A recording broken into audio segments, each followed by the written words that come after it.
Peggy 18.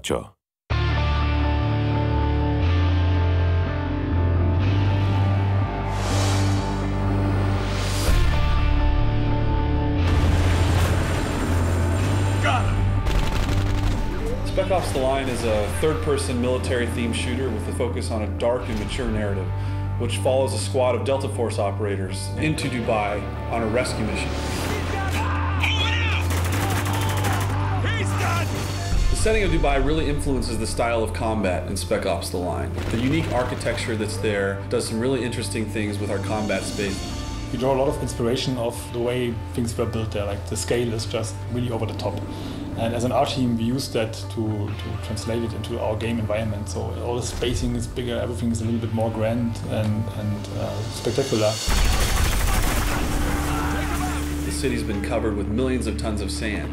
It really provides sort of a very new and fresh combat experience. One of the elements that's very interesting is the fact that you're quite often walking on what you perceive to be solid ground, but actually you may be walking on a dune that's covering a 30-story skyscraper. During combat, you have to constantly be thinking about where you're standing and where you're located, and you may even tumble through a skylight in a building into an entombed space that's been covered by sand.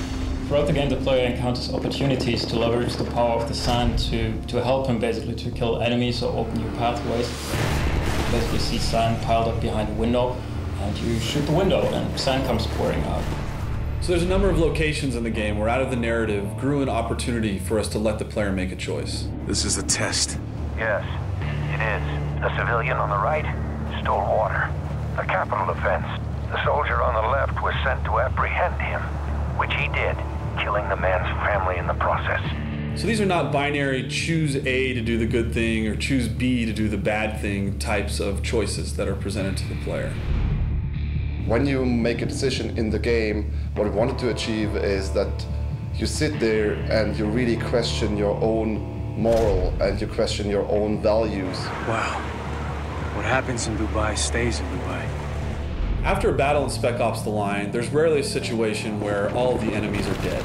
They're typically laying on the battlefield, bleeding out in horrific pain and agony. The player can choose to react to that in a number of ways, and one of the ways that he can do that is by utilizing executions and executing those enemies.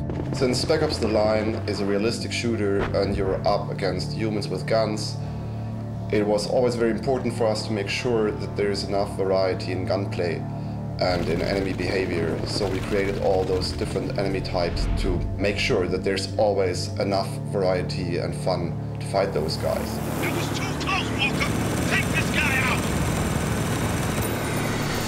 Is that all of them? I think we're clear. What about the civilians? 33rd get away with any of them? Yeah, they did. The campaign in Spec Ops: The Line is heavily influenced by the people who are left there in Dubai after sandstorms have ravaged the region. This element of survival in a combat scenario permeates into the gameplay itself. Many of the conflicts in the campaign actually have to do with those survivors and these elements of them trying to provide for their families and protect them from the situation that they found themselves in. This element of civilians being found in the middle of combat scenarios adds a lot of tension to the combats in Spec Ops: The Line. The CIA doesn't start when it can't finish. Well, now's the time to prove it, because I'm not telling you shit. No! What the hell? What we wanted to achieve was that the player really not only makes his decisions as the character, but also as himself, as a person, as the human in front of the console. We hope that this invites players to think about what wartime scenarios are really like for the people that are trapped within their confines.